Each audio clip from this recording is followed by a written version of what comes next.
My friend invited my husband and me to a 40th birthday party for her husband.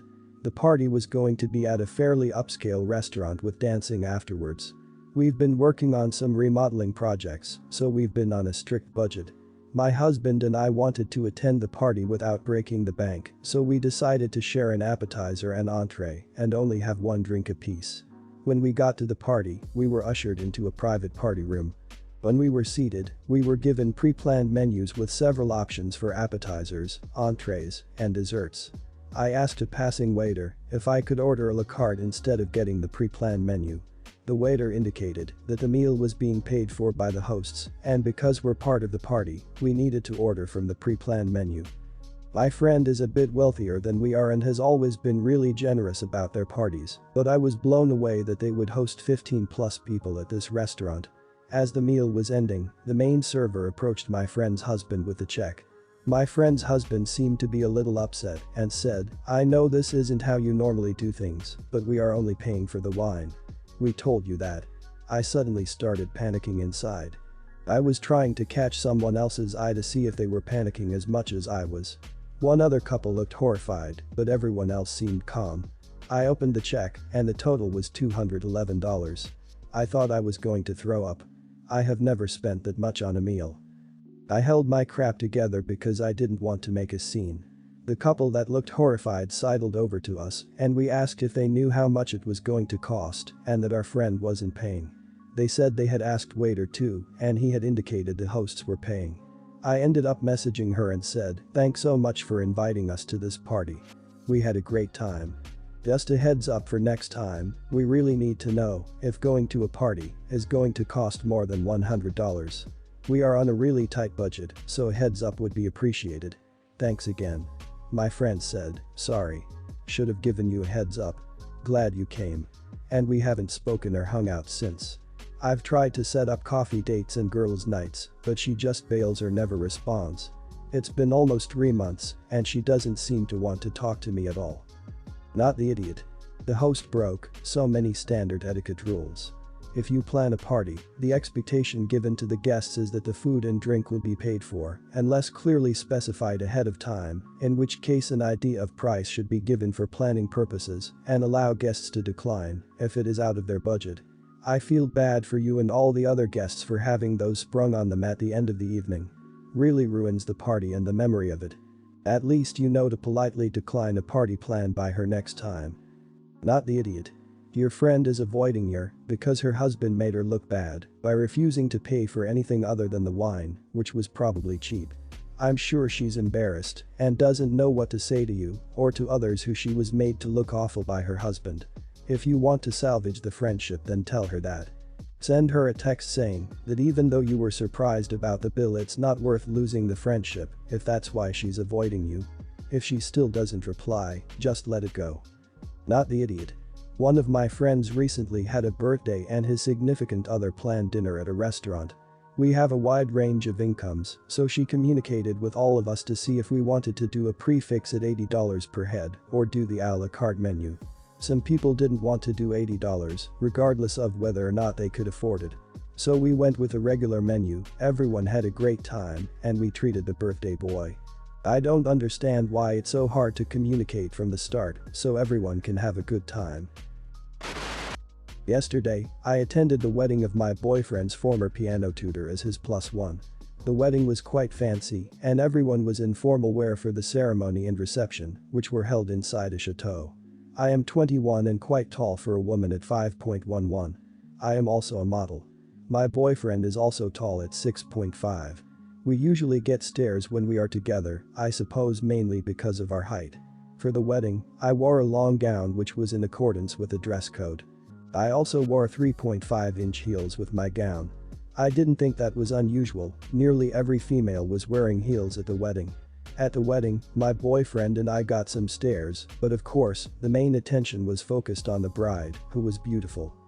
About 20 minutes before the ceremony began, the mother of the bride came over to me and politely asked if I could remove my heels and offered a pair of flats that belonged to the maid of honor.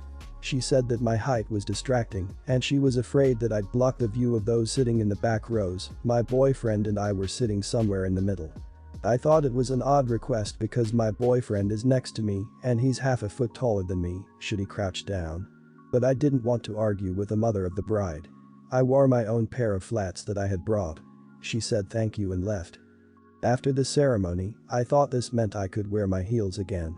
But apparently not, because when I walked into the reception area, the mother of the bride looked disapprovingly at me. She did not come to talk to me, but it was obvious that she was annoyed.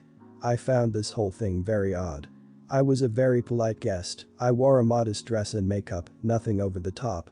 Yes, I wore heels that made me over 6 feet, but I cannot help my height, and besides, all the other female guests were in heels. Granted, I was the tallest woman among the 100 or so guests, but still. My boyfriend found it rude of the mother of the bride, but didn't say anything. I really did not wish to cause any problems though. Should I have worn my flats for the duration of the wedding, including the reception, to minimize distractions from the bride? Or is the crowd overreacting? Thank you. You're the idiot. The dress is clearly bridal, or at least in the bridal party. The link you showed had bridal in there. Even without the train looks hella bridal. Going pastel colors too. As for the mother-in-law, I'd say she's screwed versus idiot. At the very most.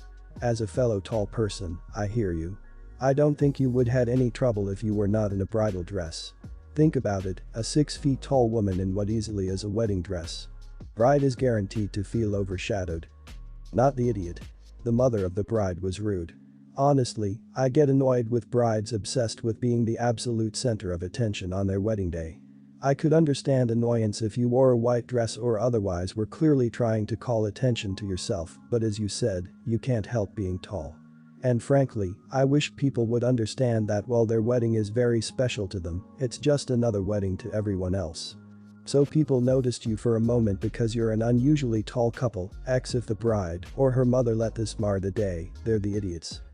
Not the idiot, you cannot help that you are tall, and you seem like you were a very respectable guest who followed the dress code of sorts. It's a little odd to ask someone to take off their heels and call them distracting.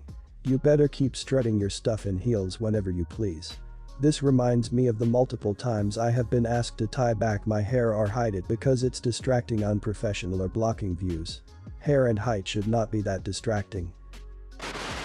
Me and Ted are, or were, good friends since our teens. Ted's family are not too well off, so whenever we hang out usually I am the one paying for us and driving us around. Ted had always been passionate about becoming a digital illustrator and graphic designer.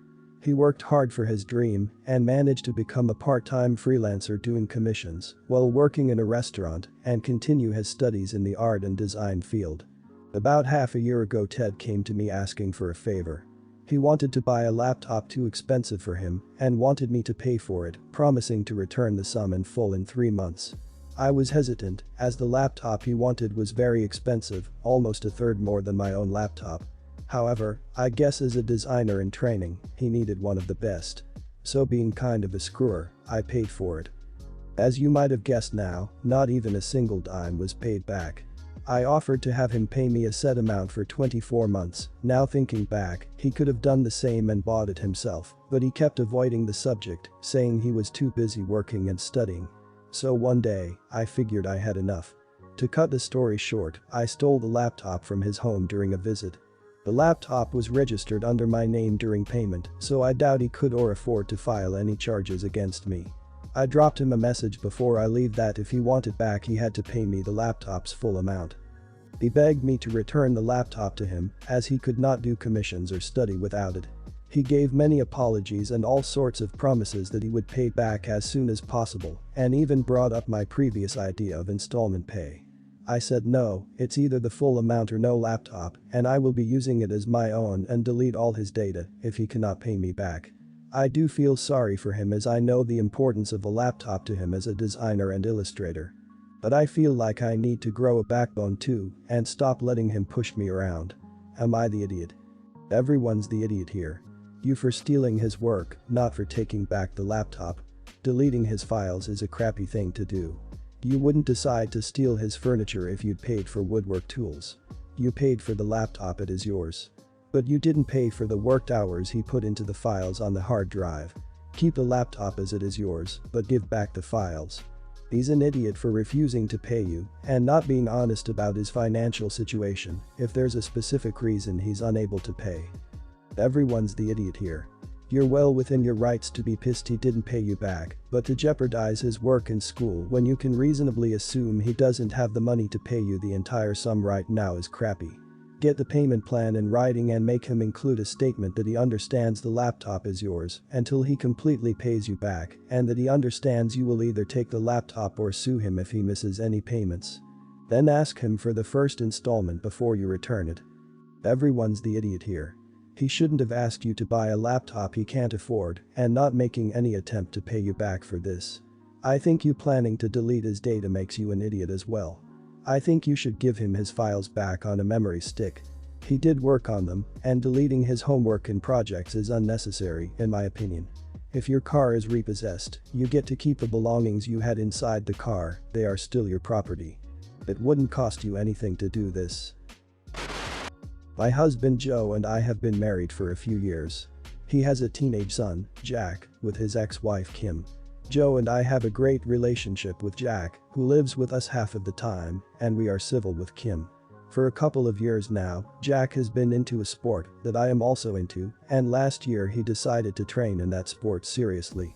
He has been doing very well, so as a reward, and to encourage him further I decided that for his birthday this month, I would buy him an important equipment used in our sport. He has always wanted to own one himself, and if things go well it will be with him for the next 10 years, so I know he will be very happy with it. Yesterday Kim called me and told me what gift she will be getting Jack. We do this now to avoid getting him the same gift, which has happened before. I told her that I got Jack the equipment for our sport. She was quiet for a while and then asked me if I could get another gift for Jack's birthday and just give him the equipment in October. Kim said that she knows Jack will absolutely love my gift, so if he gets my gift and her gift at the same time, her gift will be upstaged by mine and all of Jack's attention will be on my gift.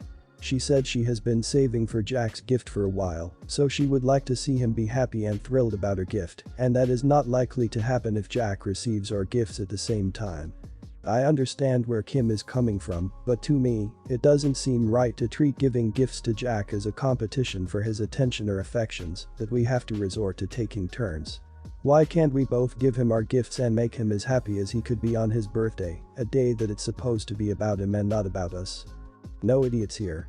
I'll probably be downvoted for this, but I can actually understand her feeling a bit heartbroken that she scrimped and saved for a gift and now his stepmom's bought him something that sounds fairly expensive and so impressive that it will leave hers in the dust.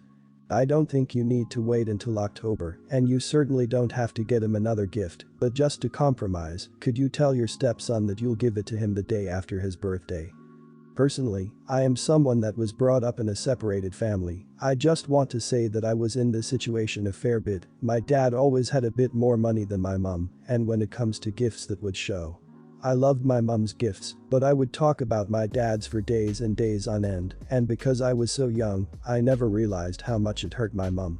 I can see that now, so my only advice is to consider the mom's question and maybe hold off for a week or so, let him enjoy the mom's present and try to eradicate any feelings of competition.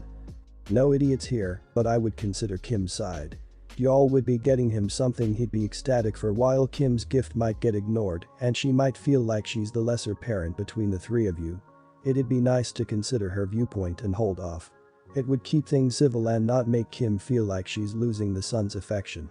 You don't have to because it'd be a late day gift, but I'm just gonna be honest. I don't think the kid will care once he knows what you guys got him. My daughter is 16 and has a job at a chain coffee shop. She works with 6 other high schoolers and 5 college kids.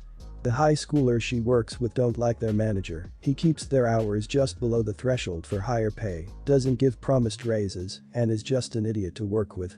Recently my daughter and one of her friends were joking about making a union like the ones they were studying at school. They texted some of the other kids from work and the idea started gaining traction. So I talked with them about it, explaining the possible benefits and risks. I tried to encourage them to do their own research too. I thought it was pretty cool that they were considering taking something they're learning about in history class and applying it. The girls ended up inviting the other high school kids who worked at the coffee shop to our house to talk about how to unionize. I could tell some kids were going along for fun. But most of them were taking it seriously. I helped them write out their demands and practice them. They even got the college kids, who were unhappy with scheduling around exams, on board. They all went to the coffee shop Sunday morning and presented their case to the boss, who absolutely blew upon them and told them that if they didn't stick to their schedule, they were all fired. But the kids stood their ground. He started singing out the kids that were scheduled to work that morning and telling them to start work immediately or they're fired. And so 3 of them got fired. Then he told the rest that anyone else who didn't report for their shifts would be fired too, and I don't think he expected them to call his bluff. He fired several more, then started demanding that the fired kids come into work. Right now, the kids are all holding strong. Apparently, the manager is trying to replace everyone fast, but isn't having much luck. I'm honestly quite proud of my daughter for all this. But the parents of the other high school kids aren't all okay with this. Several of them have called me up or come to speak to me furious with me for these reasons. Making their kid lose their job, which they were supposed to keep to teach them hard work and responsibility. Encouraging kids to be entitled brats and sabotage a local business owner. Letting the kids play at something they didn't really understand. I told them that the kids made their choice, all I did was give them a place to talk and plan things. I got a call from the coffee shop owner too to say that my daughter hasn't been covering her shifts. And that the kids are playing at a union. I told him that it doesn't sound like play to me, perhaps he should listen to what they have to say. And he got furious with me, calling my daughter lazy. I honestly think my daughter learned more from all this than she would have worked as a barista. But the other parents are furious at me. Am I the idiot? No idiots here. I understand why the other parents would be upset that their children have lost their jobs, and that is valid. But you are teaching them much more about responsibility and how the workplace really works and facilitating them having fair working conditions. This type of action will inspire them for years to come. Teenagers really do need to be in contact with adults who take them and their ideas seriously and don't just write them off or prescribe what they should be doing with their lives. Good for you. Not the idiot. Those other parents can back off. You're teaching their children about the value of money and the value of their time from their own perspective, not as dictated by somebody else, and they're learning how to stand up for themselves and stand together and what the consequences of that might look like. I don't know why they want to teach their children to be helpless and to accept working conditions they collectively find unacceptable. And the coffee shop manager is clearly an idiot. Not the idiot. Frankly, it sounds like their manager gets his jollies by bossing around and bullying kids. Good for them for standing up for themselves and using hard work, research, and knowledge to do so.